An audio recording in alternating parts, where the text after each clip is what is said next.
My name is Dave Hollenbach, the host of From Embers to Excellence, a podcast that explores the many facets of leadership from the perspectives of some amazing people. We discuss the triumphs and failures that have shaped our lives and our leadership philosophies. I've found that it isn't whether we fail that defines us, but when we do fail, how we respond. Leaders dust off the ashes and use their failures as fuel to work harder and as lessons to come back wiser and stronger, more resilient, more determined, and more committed to excellence. Today, I'm speaking with Karen Hardwick. Karen is the host of Saving You a Seat podcast, author of The Connected Leader, 7 Strategies to Empower Your True Self and Inspire Others. She is also a psychotherapist turned leadership consultant with a Masters of Divinity from Princeton Theological Seminary. Blending psychology and spirituality with leadership, she has transformed the lives of countless 1,000 leaders at work and home. Her book, The Connected Leader, shows us humans how to grow emotionally and spiritually using her 7 strategies of connection to become our best selves as parents, spouses, and leaders at work. So I want to say thank you, Karen, for joining me today, and I'm looking forward to this conversation. Good to be here, Dave. Me too. I'd like to start off with some of your history, your background. I read a little bit about how you had to grow up pretty fast when your mother became ill when you were 10 years old, and I read that you've got 2 siblings, younger siblings, and you pretty much had to figure things out on your own as you dealt with everything that comes with having a pretty ill parent. So I was wondering if you could talk a little bit about your childhood, growing up in those conditions, and how that maybe shaped your life moving forward. Boy, you really do believe in diving in deeply, right? Um, those early years, Dave, were incredibly, incredibly impactful to me. Who at the age of 10 wants to live the life of an adult? But that's what I was asked to do. My mom was terminally ill and was so for a really long time, and I didn't know any difference. My desire to help and to do as much as I possibly could for her really started things in motion that, while they might have been a coping mechanism back in my childhood, and this is true for all of us humans, it caught up to me in my adult life. In other words, I learned through no fault of anyone's other than the circumstances we were in that it was my job to rescue and to fix and to be cheerful, not to have my feelings get in the way, because there was a bigger mission here, and that was to make sure mom was healthy and okay and alive. And I took that mantle on, Dave, with all the gusto and belief that I could actually do this as a 10-year-old and then as a 12-year-old. And so it went on for a long time. It went on about 8 years. So it was a lot. Now that I look back on it, it didn't seem like a lot at the time, though. It just seemed like regular life. And so you were about 18 years old. I'm guessing that's about when your mom passed. Is that? She actually, my math is wrong. Numbers are not my strong point. But she died when I was 20. Okay. And Yeah. well, I'm sorry for your loss. I lost my mother as well. Um, I was a little bit older, but there are some parallels to your upbringing and mine, so I kind of understand a little bit. But when you were growing up, developing these beliefs and this mindset that you are the protector, you're the provider, you're the one that is taking care of everything. It's also developing you in a way for leadership. And I'm sure, as I did, I made a lot of mistakes growing up, um, and then in my adult years, um, relationships, all that stuff. And I am curious, what led you, well, first, what came first, the seminary or the psychology or psychotherapy portion? I went to seminary right out of college. So seminary came first, and I got my MDiv at Princeton Theological.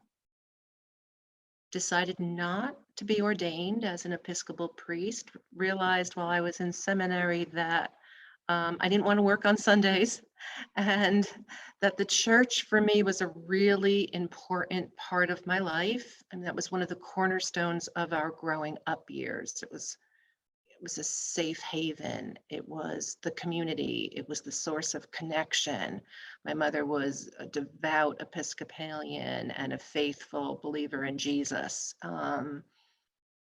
So it made sense for me to go to seminary in many ways. My cousin was at Harvard while I was down at Princeton. So it was very cool to have such a dear family member going through the same process that I was going through. John went on to be ordained. I chose not to. And while I was in seminary, I learned that, Dave, really what I was feeling called to do was sit with people and listen to their stories.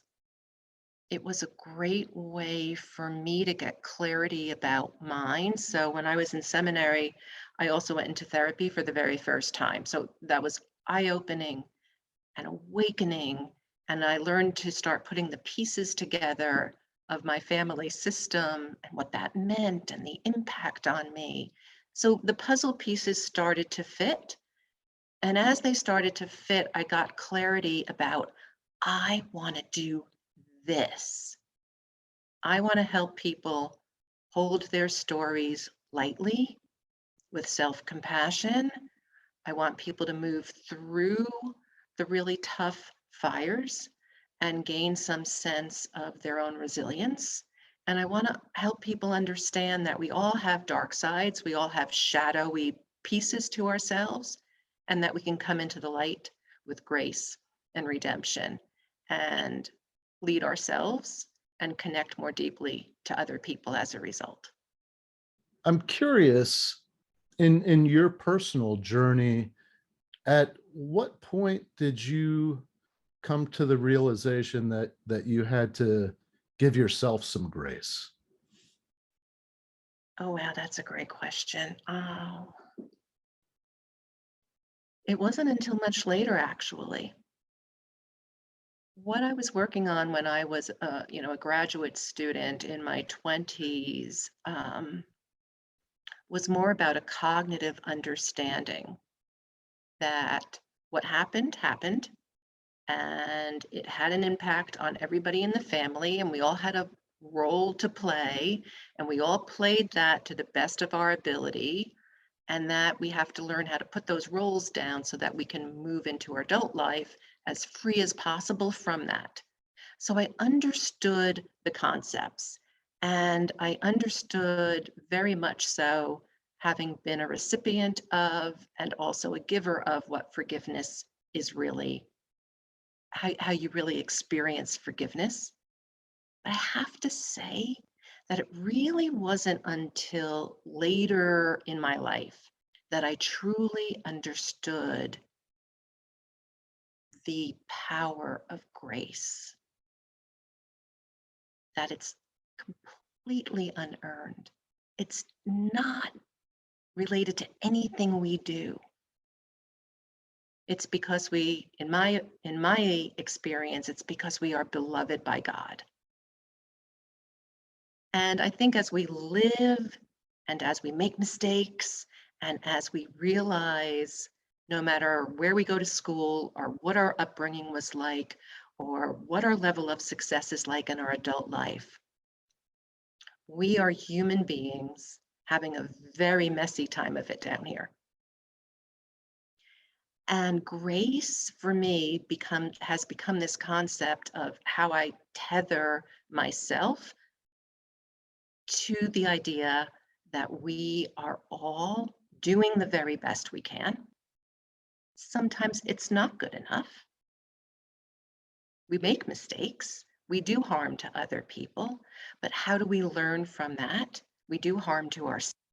How are we going to give ourselves the permission to change the scripts we've been living out of? So I think grace for me is this ongoing learning process, Dave. I would agree with that 100%. I'm telling you, it's I have to remind myself of it every day. Yeah. Now, I'm curious. After you finished with the seminary, did you immediately go into becoming a psychotherapist? So I was really fortunate in that Princeton had a reciprocal program with Rutgers Graduate School of Social Work. So I could go immediately there, get the courses I needed from a clinical perspective, and finish up as soon as I could. So that's what I did. It was a dual degree program. Now, would that have given you like a licensed clinical social worker type thing, or? Exactly. Yeah, Oh, okay. exactly. And then when that was done and I was through with school, long time in school, I started working in the HIV and AIDS world.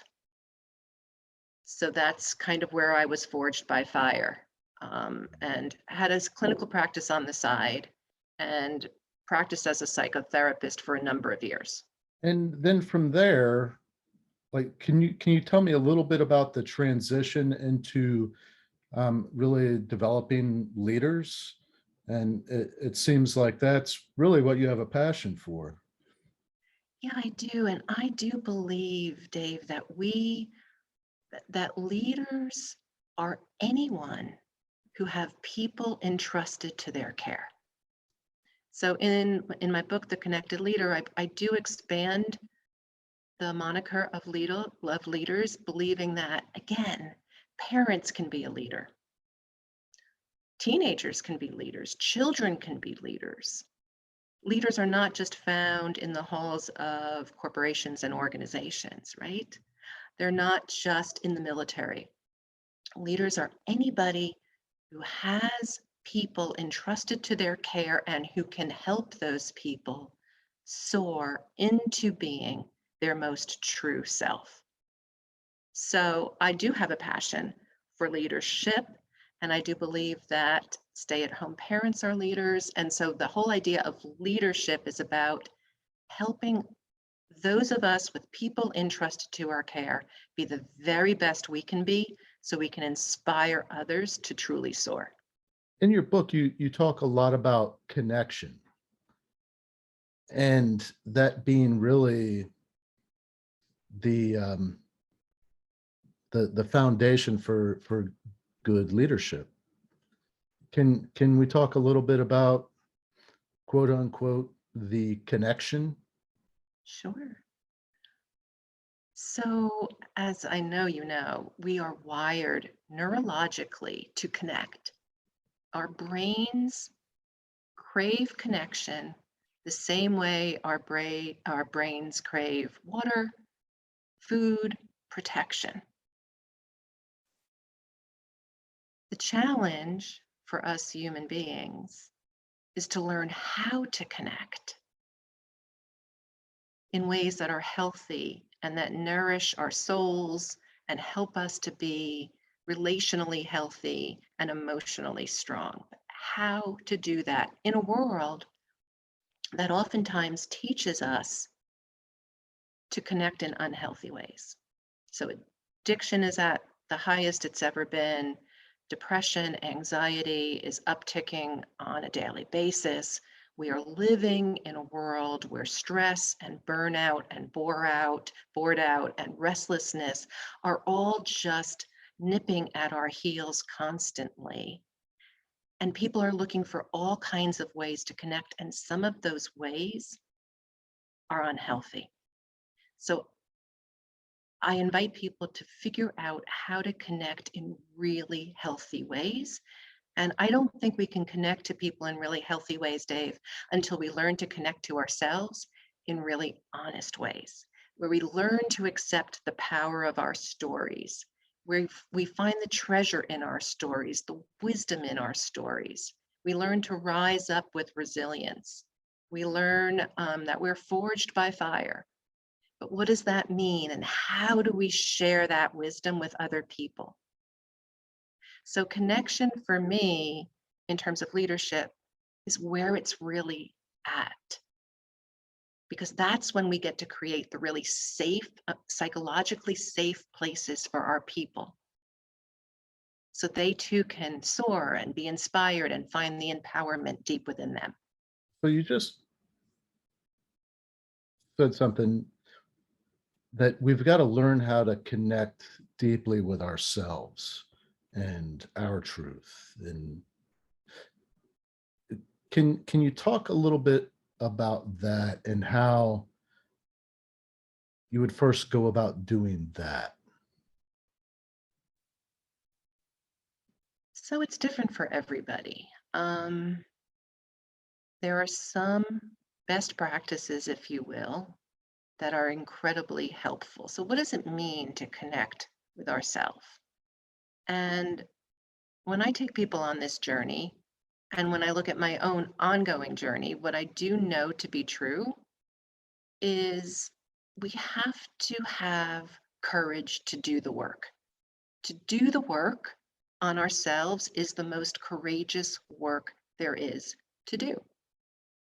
And we can only do it if we're willing to be honest about what has happened, what did we go through, what did we learn, and how are we behaving? What is the impact our behavior is currently having on ourselves and on other people? So it means a surrendering to humility, deciding that I don't have to try and focus on what I'm doing all the time. That the real challenge and invitation for leaders is to focus on being. Who am I? Fully human, empathetic, curious, deeply honest about who I am. Who am I when I'm doing those things? So there's ways to do this, right? I mean, there's practices like therapy. There's practices like clinical coaching with somebody who has a clinical background. There's wonderful spiritual direction that can help us dive deep into who we are. There's wonderful assessments like the Enneagram. It's my favorite one at this point to use with leaders and to use with anybody who's really interested in going on this journey. So I think when we connect to ourselves, it's about learning as much as we possibly can. Masks off, persona aside, and who are we when we're sitting with ourselves? It's hard. It's hard work. I want to touch on something real quick that, well, it's very noticeable to me, the way that you speak about these things. It's all inclusive. And I think that a lot of times people that are struggling with their past or, trauma that they've been through, they feel like, they're the only ones. They're on an island, and that nobody could possibly understand what they've been through. When and I don't know the statistics, but I want to say that somewhere in the ACEs literature, there is a statistic that says it's a really high percentage of all of us that endure some form of trauma, adverse, well, ACEs, adverse childhood experiences. And realizing how those experiences have shaped who we are and how we build relationships with other people, sometimes just it it takes a little bit for people to make that connection, especially individuals that shy away from therapy or any kind of head shrinking, if you will. And so I was wondering, when you are talking with this inclusivity,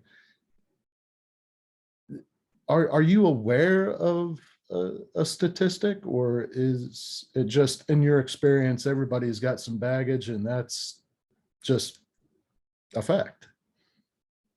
I think everybody has some baggage. It all the numbers will depend on how we define trauma. Okay.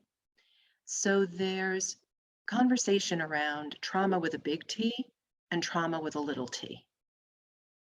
So trauma with a big T are the really egregious kinds of trauma. If you can say that one trauma is worse than another, we're talking about things like PTSD from war. We're talking about rape.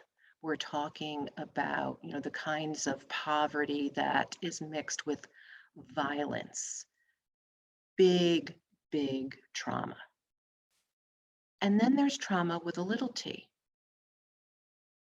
The kinds of trauma that can still eat away at someone's sense of well-being and safety. It could be addiction. It could be some type of verbal or emotional abuse in the home. It could be bullying at school.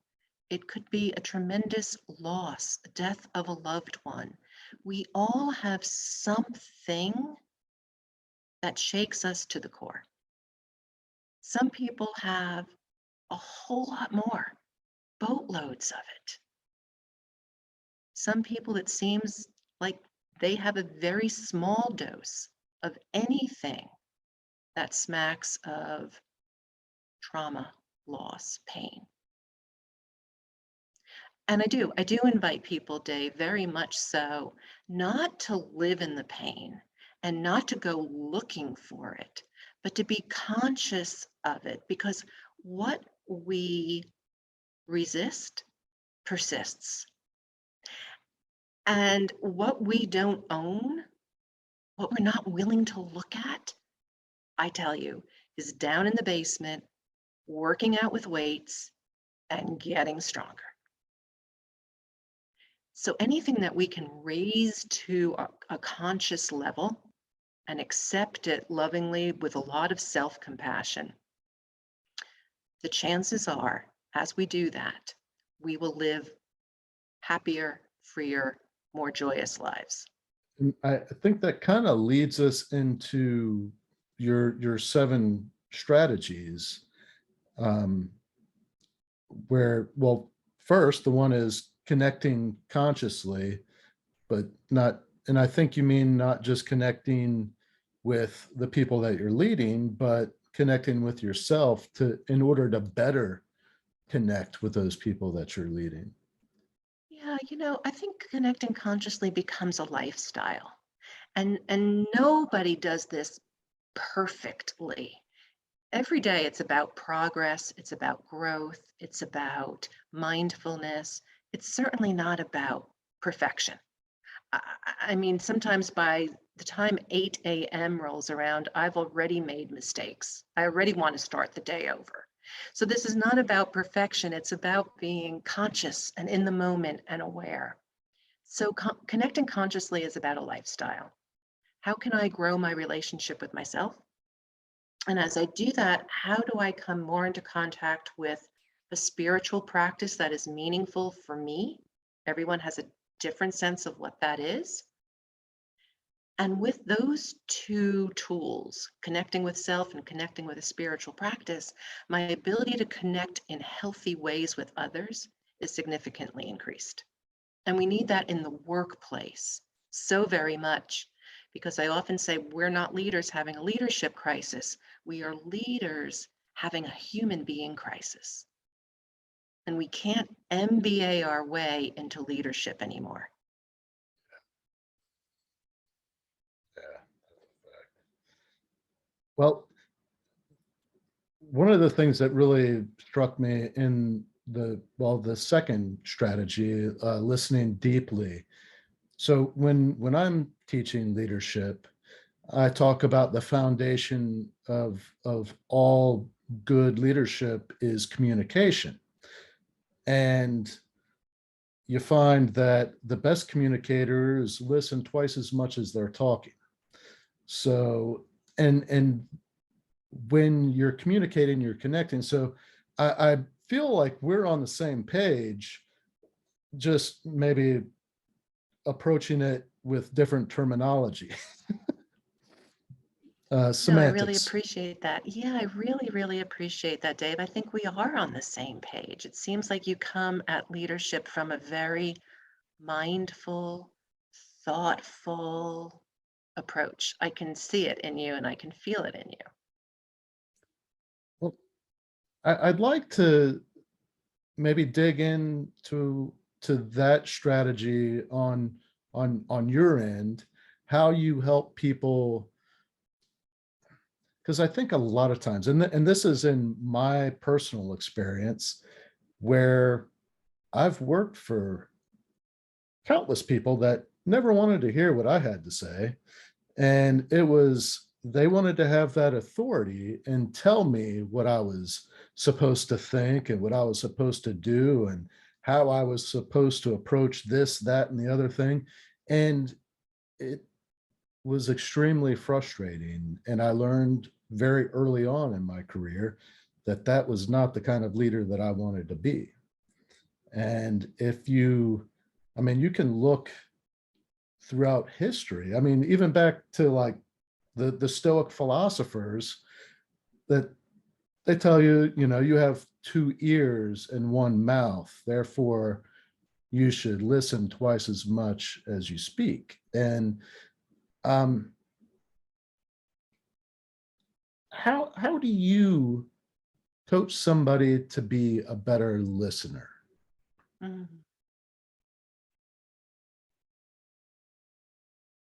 So I think all things start, Dave, with ourselves. So in order to be a good enough listener, is someone able to listen to themselves? So remember that connection starts with ourself. And so all the 7 strategies that I have seen in my work with leaders and that I have seen in my life really become effective start with self. I can't listen to anyone else, Dave, in a way that feels safe to them, that feels like I can really see them and hear them if I'm not willing to be quiet. And quietness starts within us. I have to be comfortable with silence. I have to be comfortable with what's going to come up in that silence. And when I talk about these things, you know, Lord have mercy, doesn't mean that I do these perfectly any stretch of the imagination, but I'm aware of how I want to show up. And I'm aware that this is the goal.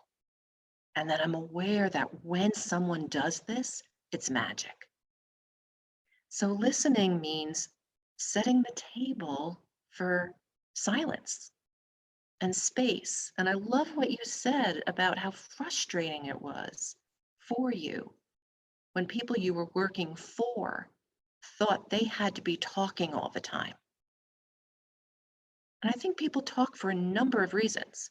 When I'm talking too much in my parenting, for instance, it's because I'm anxious. Like if I don't direct this and grab the bull by the horn and make sure what's being done is what I know needs to be done, if I'm not doing that, then what's going to happen? So sometimes we're talking out of our own anxiety, out of our desire to show authority, out of our desire to be in control. So I like to ask my leaders, why are you talking? What are you trying to accomplish when you're talking? You go on to talk about exhibiting empathy. And this is another factor where, and I'm sure you're aware of the research around emotional intelligence and one of the things, so I come from the fire service, and one of the things that I found early on and very early in my career, I exhibited some ignorant, misogynistic behavior and thoughts and words. And I had a very good friend of mine who was a female firefighter that, let me go with those thoughts. And I was just like, in my mind, of all my 20 something years of wisdom, thought, well, she's the exception, of course, and well, one day she pulled me to the side and tuned me up pretty good. And and it was in such a way that I realized how ignorant I had been. And I worked very hard at overcoming that ignorance and being a better human being. Um, but it took me a long time in that atmosphere, in that environment, to really have the courage to speak up. And when I did speak up, I came armed with a lot of information, a lot of facts, and a lot of research where, the best leaders have high levels of emotional intelligence. And when you look at how emotional intelligence is measured, there are quite a few factors, good communication skills, being empathetic, uh, good at building and maintaining good relationships. And all those three things are some of the most important factors of leadership. And women tend to score, quite a bit higher than men in those areas. And it's just interesting to me that in male dominated organizations, namely, well, from my experience, the fire service, there is, um, and you can see this across the country. I've trained all over the United States, and you talk to the firefighters and the officers, and everybody has a story about how, and excuse my language, but how shitty the leadership is in their department. And it just seems like a self-perpetuating culture where, they don't embrace the value of women the way they should, and therefore like kind of keep those skills, out in the distance and tend to view them as being weak. But when you look at the leaders that people really value and aspire to be like, they have those skills. Yeah, they do. So, Yeah, they do. in your experience and in your research and in your book, how do you describe empathy, and how do you help someone develop that ability to be empathetic? First of all, thank you for sharing that part of your journey, because you're describing doing the work. You really are, Dave. I mean, you're telling a story about something you did, thought, believed, that leaked out into your behaviors, and that you were willing to do the hard work of change. And I think that's just really important, those stories to share. So thank you for sharing that. In terms of empathy, there's a couple of things. When I talk about the 7 connection creators, those strategies, they're not soft skills. This is not about kumbaya. We are not turning workplaces into summer camps and sorority houses. And, we're just not. We still have to deliver shareholder value. We still have to attract and develop and retain amazing talent. We have to nail the numbers. We have processes and operations that have to be efficiently executed. So just because I come to leadership from a spiritual and psychological perspective does not mean I'm soft. And that's where real empathy comes in. Empathy is the ability to stand in someone else's shoes without excusing their behavior. So, for instance, I can have tremendous empathy. I'm in recovery and have been for a long time. And I have tremendous empathy, obviously, for people who are suffering from the disease of addiction. And that doesn't mean that I excuse their behavior. And in the workplace, I'm sorry, Dave, go ahead. Yeah, I think that a lot of people get that piece wrong, that by being empathetic, you're excusing them. Just because you can put yourself in their shoes and understand the place that they're in doesn't mean that you're giving them a pass to be that way. I couldn't have said it better myself. Amen 1,000 times over. And I wrote an article for Forbes about how we have moved empathy into this buzzword. Everybody needs to be empathetic. Everybody needs to be vulnerable. And we don't know what the words mean from a behavioral perspective. We're just throwing them around. Boundaries and accountability has to ride shotgun with empathy. Otherwise, we have mech empathy, like drive-through empathy. A quick fix, everybody feels good. And we don't have anything to show for it. Real empathy is transformational because it gives people the sense that they're heard and seen and understood. But as your friend did, like, I see you, Dave, and I'm really with you. I'm your friend, but I also want to call you out on what I'm hoping you can change. It was a lot softer than she put it, but Well, I'm from New Jersey, so I have a few choice words I could use too, but I'm not going to do that here.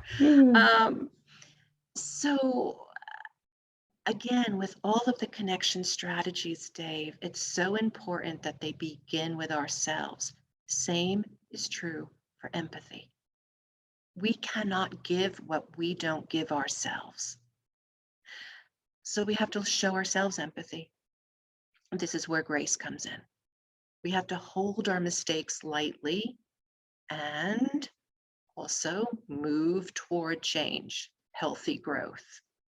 We have to show ourselves compassion and understanding. And when the people who are most empathetic in a healthy way, so they also have boundaries, are those who know how to be self-compassionate. I couldn't help but notice how, as you're going through these these strategies or these steps towards connection, one just kind of naturally leads into the other. And like, so from empathy, go into curiosity. And so maybe take me through the next several steps in your strategy for connecting with others. Thank you for noticing that, because I talk about that in the book, and I use the aspen groves as an example of what true connection is. Aspens grow in these groves and they have an interconnected root system. It's all one tree. And that's what I wanted to build on with these connection creating strategies. Once you're able to listen deeply, you become more empathetic toward yourself and others because you're comfortable with silence and you know how to listen to both yourself and to those around you. Once you're empathetic, you also know it's okay to be curious. I don't have to know everything.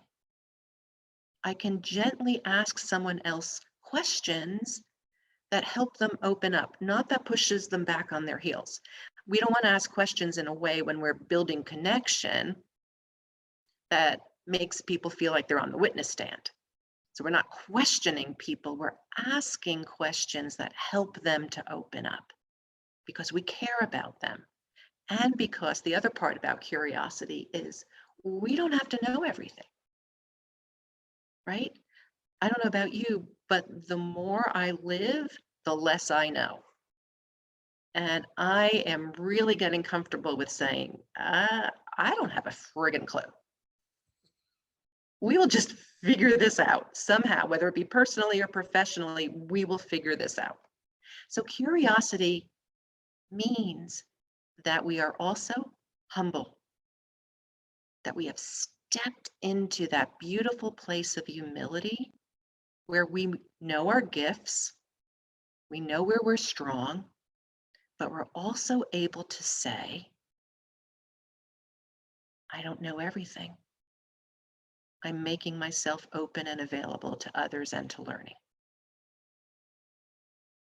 So curiosity is very empowering to the people around us. Not that I can empower anybody. People make a mistake about that word. I can't empower anyone, but I can create the environment that allows people to empower themselves. And we do that by being empathetic, by being curious, by doing the other strategies that you're leading me to talk to, helping people to know that we can navigate chaos comfortably. And it's all chaos. If the last 2 years have taught us nothing, they have certainly taught us that it's all chaos and we control literally nothing other than our responses to what goes on around us. And people want to know that their leaders, whether they be their leaders at home or their leaders at work, that leaders are comfortable with uncertainty and chaos and not knowing, that they can lead us through those times when it really does feel like the water's coming into the boat faster than we can get it out. Right? Yep. And another very important strategy to this whole connection business is developing what I call courage-based confidence. So we're a society that tells us it's all about the outside accolades, right? Where did you go to school? How many trophies do you have? How much money do you make? Is your book a bestseller? All of those outside accolades. And that's how we develop confidence. That's how we learn that we're good at what we do. And it's important to have the kind of confidence that allows us to show up and know that we are good at what we do. But there's another kind of confidence that for connected leaders is more important. And that is the confidence that comes from knowing I have been through some really tough stuff. I know what I'm made of. I'm resilient and I can do what is needed to be done from an emotional and spiritual and relational perspective. I can have that tough conversation. I can say goodbye to a circumstance that is abusive or toxic. I can go into the boardroom and deliver poor results and tell the board that I have a path forward. I can do hard things because I've done hard things in the past, and I'm courageous and confident as a result. I mean, as a firefighter, I am sure you have that kind of confidence. I mean, how in the world do you all run into a building that's burning? Where does that come from? Something deep within you. I think you made the connection already. It's that you don't just start off on day one running into burning buildings. You you build up to that. You learn that you can survive, and you learn how to use the equipment, the tools that are given to you in a way that maximizes your chances of surviving, diving into that burning building. um, and really the purpose behind it is, I think, a lot of what drives most men and women that I know that are in the fire service. It's the opportunity to give of yourself to help somebody else. And I think that that is one of the most important factors of good leadership, is having that kind of mindset. It really is about serving others, isn't it? Yeah. Truly, truly is. Which I believe you talk about. I do. I do. I believe we're all here for a very specific purpose. And it's part of being in human school to figure out what our purpose is.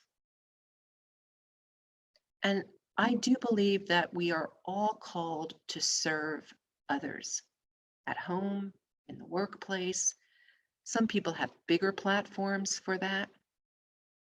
Everything that we do, even in the most ordinary moments of stirring the oatmeal or walking the dog or changing the diaper, is so meaningful. And if we can just hold on to how we serve and who we're truly serving at the end of the day, it can make all the ordinary messiness and sometimes traumatic stress seem just a little bit more purposeful. My nephew was here visiting a couple of months ago, and he said to me, Aunt Karen, I really don't know how in the world you have navigated what you've navigated and are still smiling and serving dinner to people. And I've come to know, Dave, that when I'm smiling and serving dinner to people, it's as authentic as it could possibly be. Maybe in my 20s, to cover up my pain, I was smiling when I didn't feel like smiling. Those days are behind me. I'm trying to be much more authentic and genuine through every season of my life. To your point, it's because of what we go through that we develop the tools and the resources. We know how to pull from those pieces of strength deep inside of us so that we can show up and we can help other people and we can use whatever it is that we've been through in ways that are helpful to others, and to muster the courage that we need when we are called, if we are called, to go into the burning building. I knew this was going to be a good conversation, but this is just really it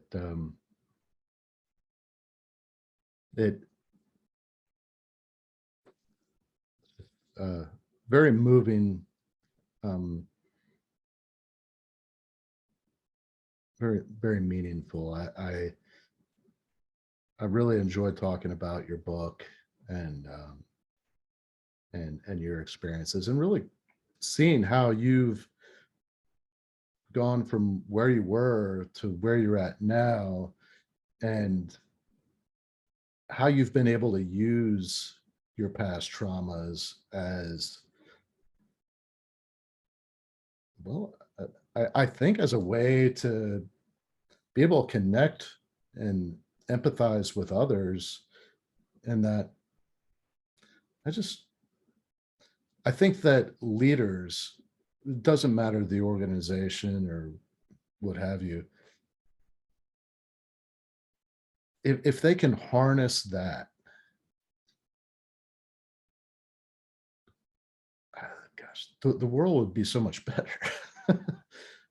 Isn't that true? I mean, if we were teaching in our schools and in our graduate schools and in our business schools, um, the gifts of emotional intelligence,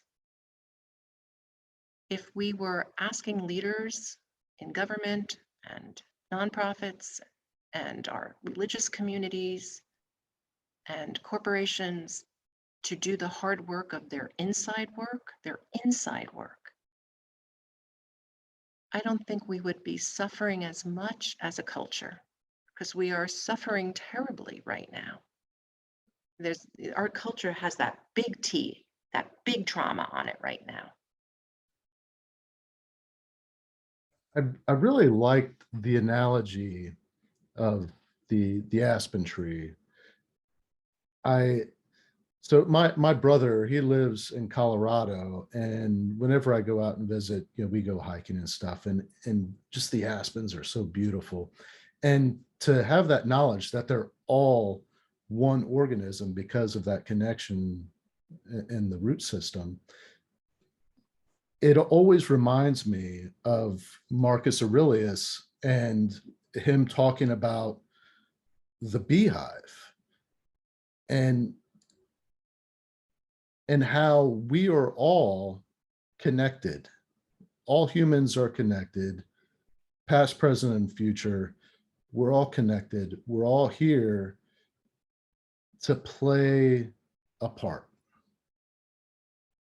And without us, without me playing my part, and without you playing your part, it would shift things in a negative way. We've all got to show up and play our role. Yeah, even our conversation today is not random. Everything I believe happens for a reason. And those aspen trees teach us so much because they're the only tree that can withstand fire. They pull on each other, and most of the time, they are not as vulnerable to the wildfires like other trees are. They pull from that same root system. So I think there's just so much we can learn from nature about the power of connection and oneness and how we pull from our roots.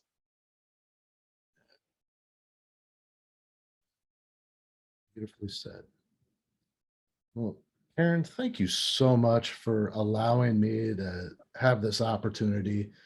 This has been great. I I actually I would love to stay in touch with you, and I'd love to come on your show. I think that, Perfect. and there is so much more that we could talk about. And so I think that maybe in the future, if you'd be up to it, coming on again so we can go a little bit deeper.